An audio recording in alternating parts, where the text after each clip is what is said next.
This is the Read to Lead podcast, episode 150. Hi, I'm Bob Berg, co-author of The Go-Giver, a little story about a powerful business idea. Want a powerful podcast to listen to? You found it. It's the Read to Lead podcast with my great friend, Jeff Brown.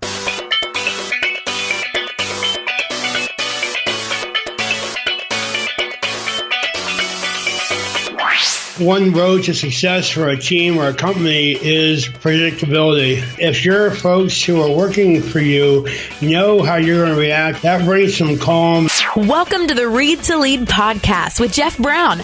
Jeff believes that if you desire to achieve true success in business and in life, then consistent and intentional reading is a must. The Read to Lead podcast will not only help you narrow this ever-important reading list, but also bring you key insights and valuable feedback from some of today's most successful and inspiring authors. And now, here's Jeff.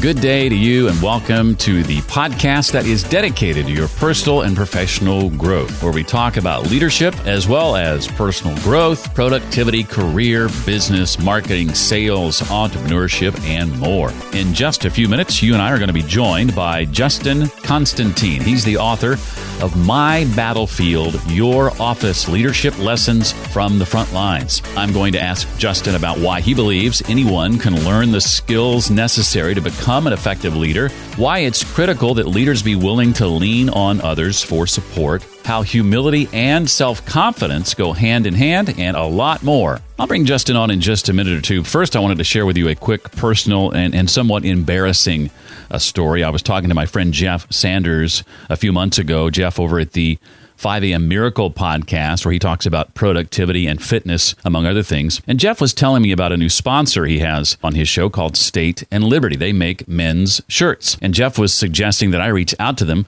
about a sponsorship on Read to Lead. And so I did. And about 3.5 months ago, they sent me one of their shirts.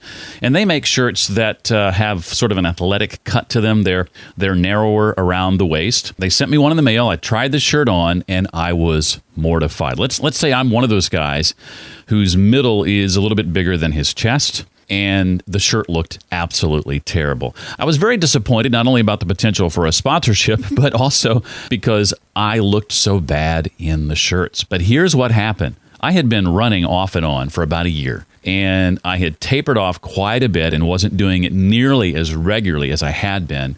And seeing myself in that shirt motivated me to get out and start running again. In fact, since I received that shirt in the mail, with the exception of 5 mornings, I've run every morning for the last over 3.5 months. In that span of time, I've lost about 15 pounds, most of it around the middle. 3 months to the day after I received the shirt, I tried it on again. And it was a completely different story. I actually wore it out in public. I've worn it a couple of times since.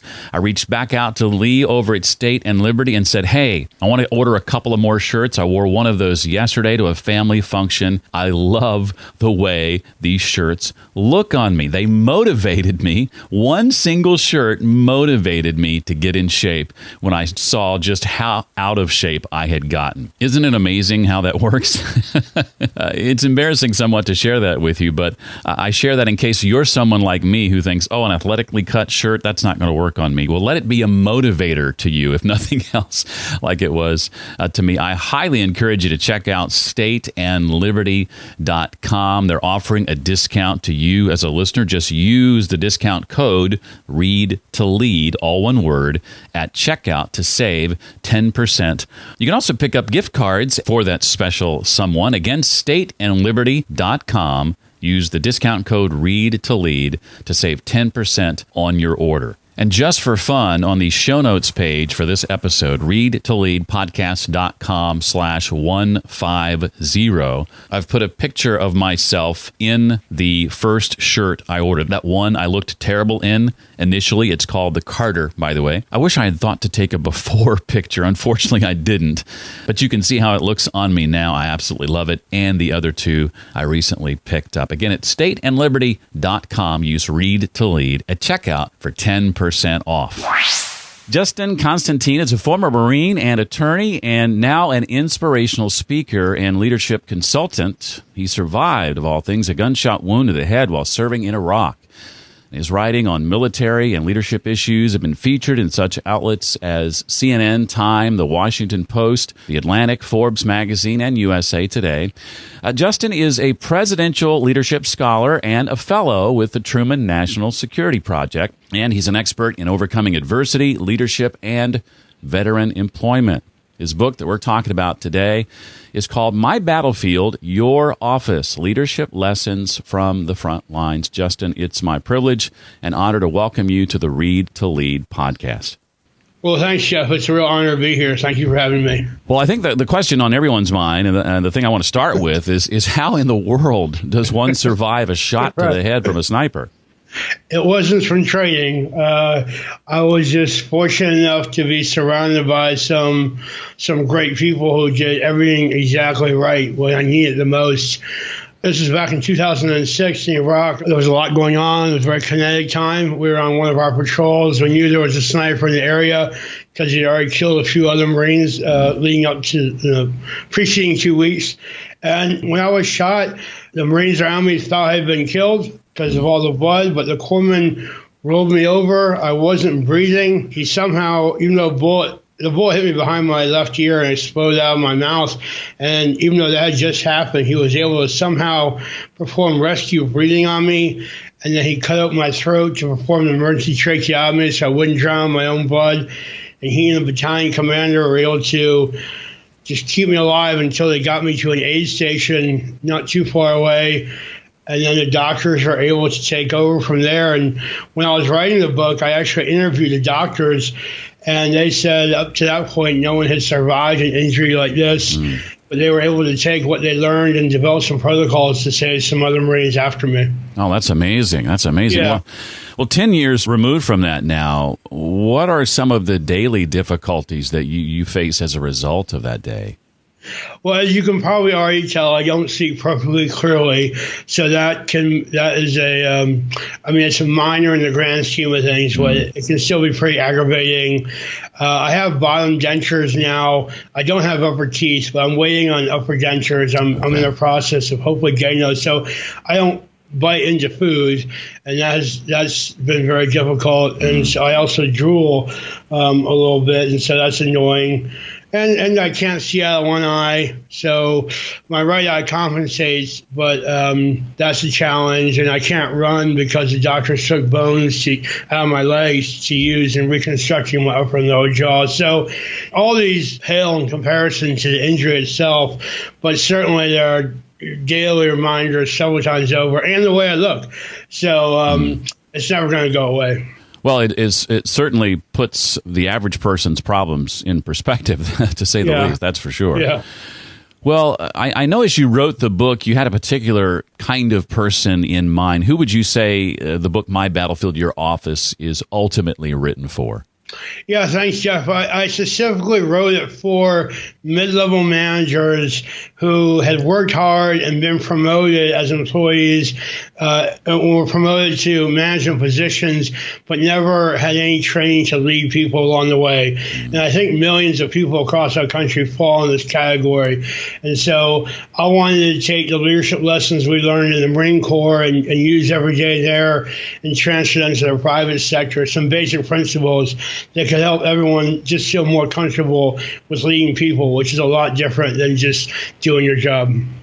I've heard of some who kind of turn their nose up at the idea of applying lessons from the military or on the battlefield to organizations. Why do you believe so strongly in applying leadership lessons gleaned from the military to organizations? Well, I think people who immediately have that reaction are perhaps confusing the leadership lessons that we learn and teach in the military.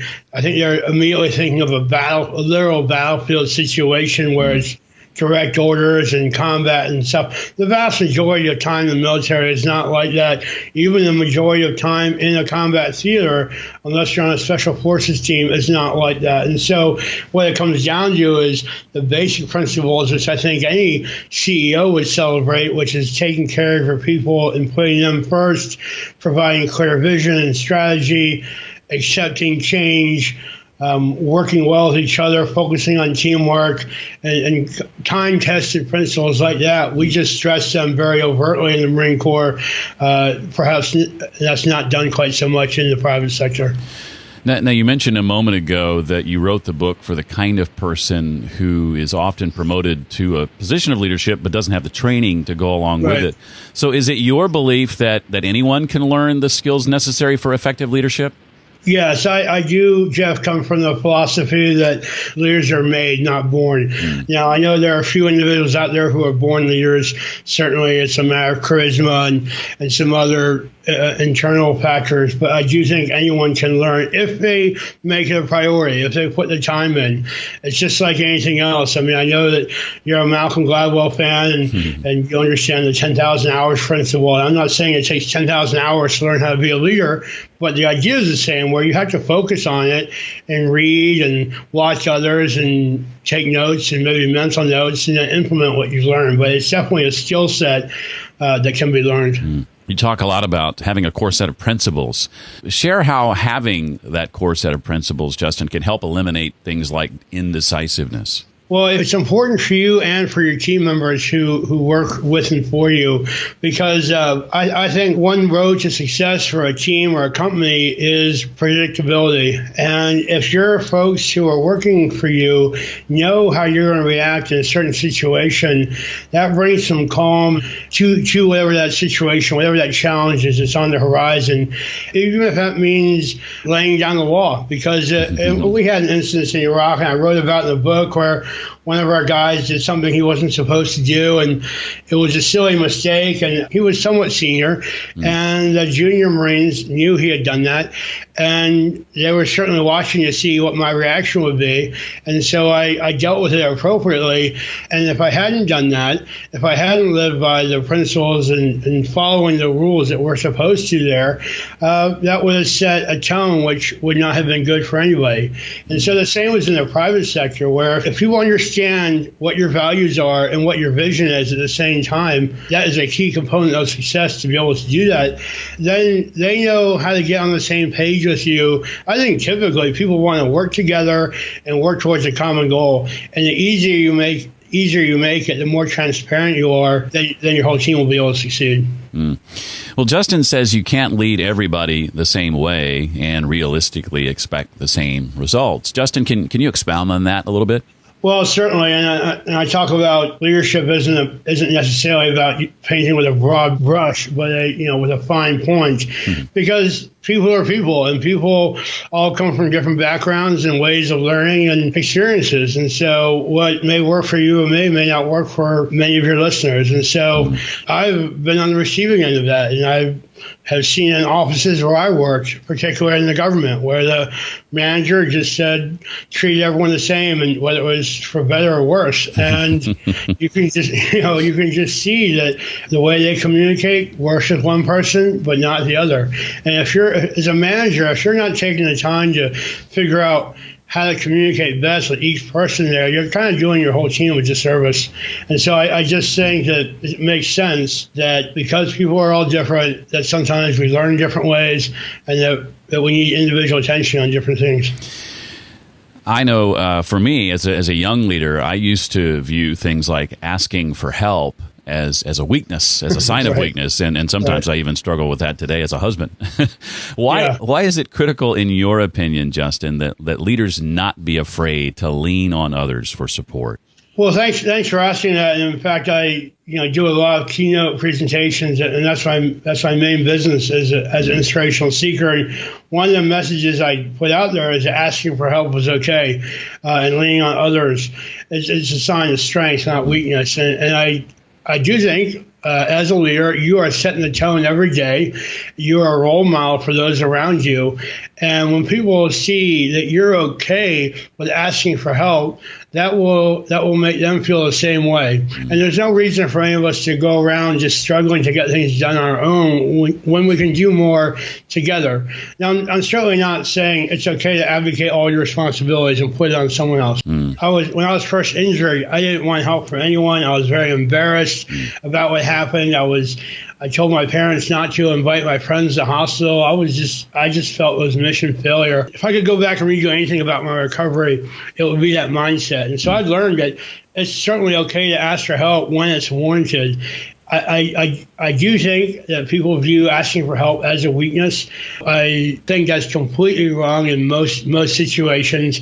And I know when I've asked for help, people have been very happy to give it. And when people have asked me for help, I've stopped whatever it is I'm doing to provide the help for them. And so that's the type of reception people will get when they turn to a trusted coworker or a loved one, in your case, as you mentioned, and ask for that help. Yeah, well said, well said. Well, I know you place an emphasis on personal mentorship. How do you suggest mentors and mentees find one another? Well, in my experience, and I had a couple mentors, and I've served as a mentor for several folks, some more formally than others. And so I would say if you are in a position to be a mentor, you should know that there are many folks out there who can benefit from your experience and your help and your guidance. And for that, even informally, there's a handful of folks, most of them are Marines, not all of them, who I call and text and check up on, not on a specific schedule, but to make sure they're doing okay. And this can go on for 6 months to a year.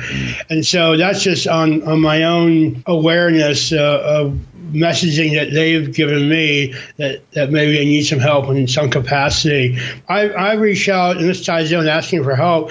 There are folks out there, for instance, in business, who are very well connected and also in the veteran space. And so I have asked them to help me on a long-term basis with if I can bounce ideas off them, if they can give me feedback from a business perspective, if they don't mind making introductions for me. So I do think it's all personality driven, and it does take motivation. But if you're serious about it, whether it's providing mentorship or looking for it, then it's up to the individual to make it happen. Well, Justin spends some time in the book contrasting humility with self-confidence. Justin, explain how those two things go hand in hand in your view. Well, I do think they go hand in hand. And I do think there's a fine line between being too confident and cocky and being, and we all met plenty of people like that, and being humble. And let's face it, there's always someone more successful than you. It depends how you define it. But there's always, you can be like that guy who's bragging in a bar about how much money you make. And there's always someone else who's, even if that's your metric. And so it's just distasteful to be too confident. I do believe having confidence is a great thing. I do believe it's an empowering factor. And when you do feel confident, you exude that, and people appreciate that. And so I do think it's important for us to remember that if we're experiencing some level of success, it's not because it's only from what we've done. No man is an island, as they say, and we all stand on the shoulders of others who have gone before us. And so even if I, for instance, if I go and give a great speech at an event,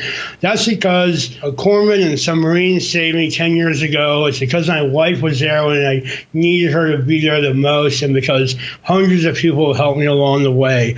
And so I think if we all remember that the successes that we're enjoying are because of others, not just because of our own. Of course, we're responsible too. But if I remember that, it'll put things in perspective. And I do think there's something to be said for someone who's humble, because I have met some incredible people who I think are just fantastic, whether they've overcome personal adversity and or been very successful in business, and they are humble. And I think, gosh, if these folks, men and women who have done so much, can remind us that, we're just so small in the grand scheme of things, maybe we all should be like that. Good advice. Well, Justin, there are a couple of questions I want to ask that aren't directly from the book. But before I do that, what else, if anything, from the book do you want to make sure we know? I just want to point out that in the book, I maybe just a little bit of background. It's 15 chapters. It's not tough, dense reading. I wrote it in a style that I thought most people with their busy schedules would appreciate, where each chapter is pretty much standalone. It has its own title. And at the end of each chapter, there's 3 key takeaways, which I think kind of sum up the focus points of the chapter. But if people have time to read one chapter, it's maybe 15 pages, then have to set it down for a few days and come back to it, that's fine, because they all build on each other, but you can take a break and come back to it.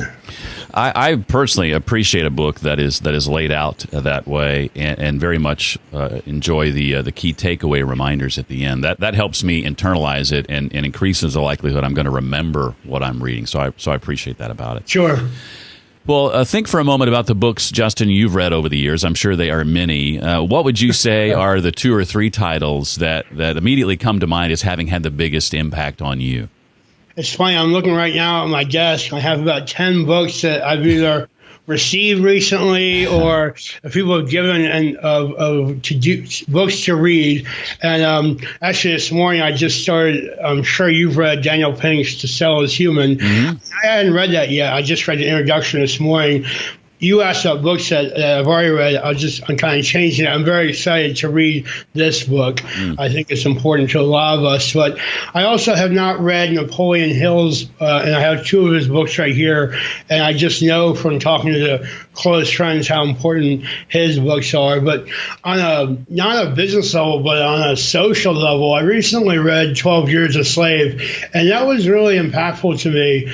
And I don't need to get into it here, but it opened my eyes to, as a white man in 2016, it's not a background that I share. I really felt it eye-opening, and it made me think about things in a different way, which I think is a sign of a good book.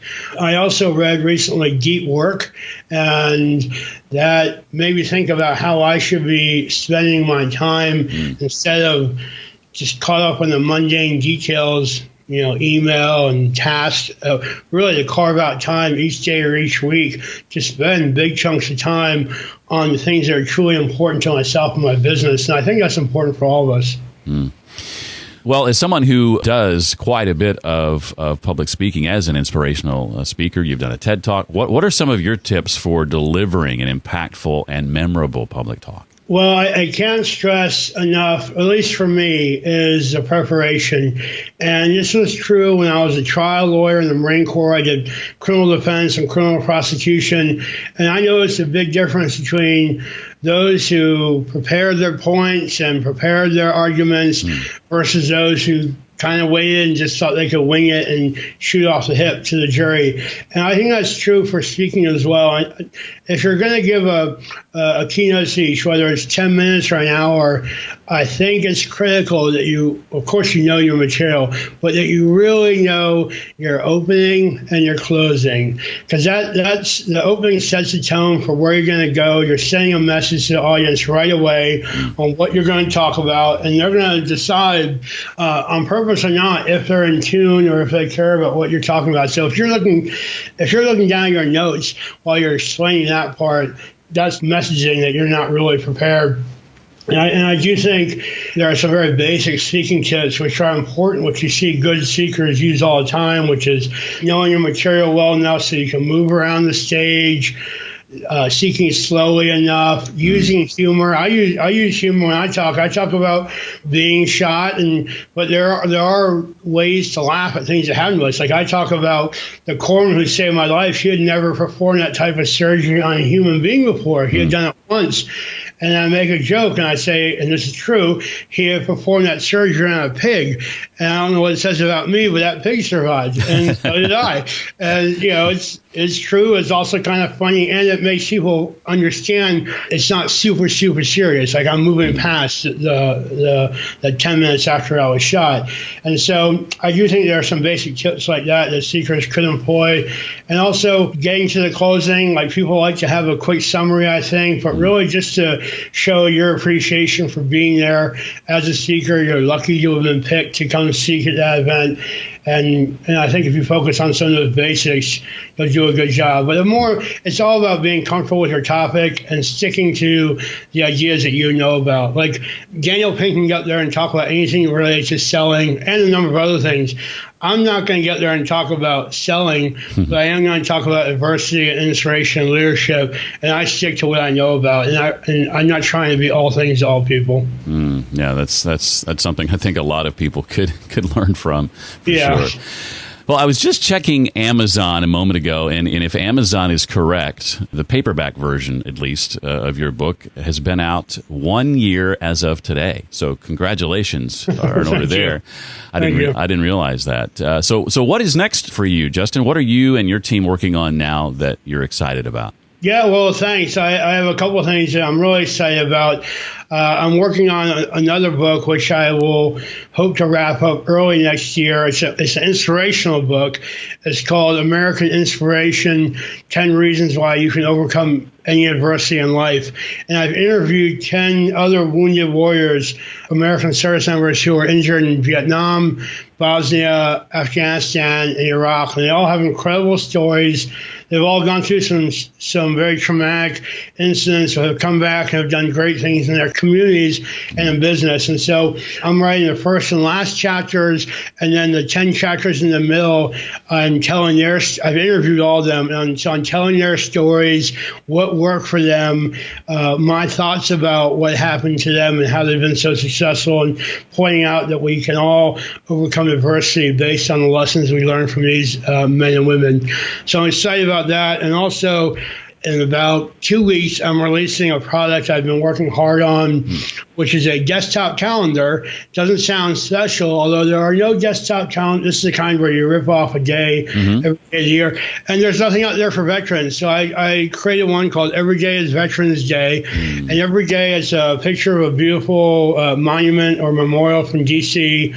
I got 365 quotes from today's veterans and military spouses from General McChrystal on down. It looks fantastic. We're rolling it out in a couple of weeks, and it's amazing how much work it takes to develop a new product. Even something like what I just described, it's been incredible. But we're really excited about it. Oh, that is excellent. I love it. Love it. Well, the book again is called My Battlefield, Your Office, Leadership Lessons from the Front Lines. The author is Justin Constantine. Justin, thank you so much for taking time to be on the show. I really appreciated the book and having you here today. Oh, Jeff, thank you. This has been a great conversation. I appreciate the invite.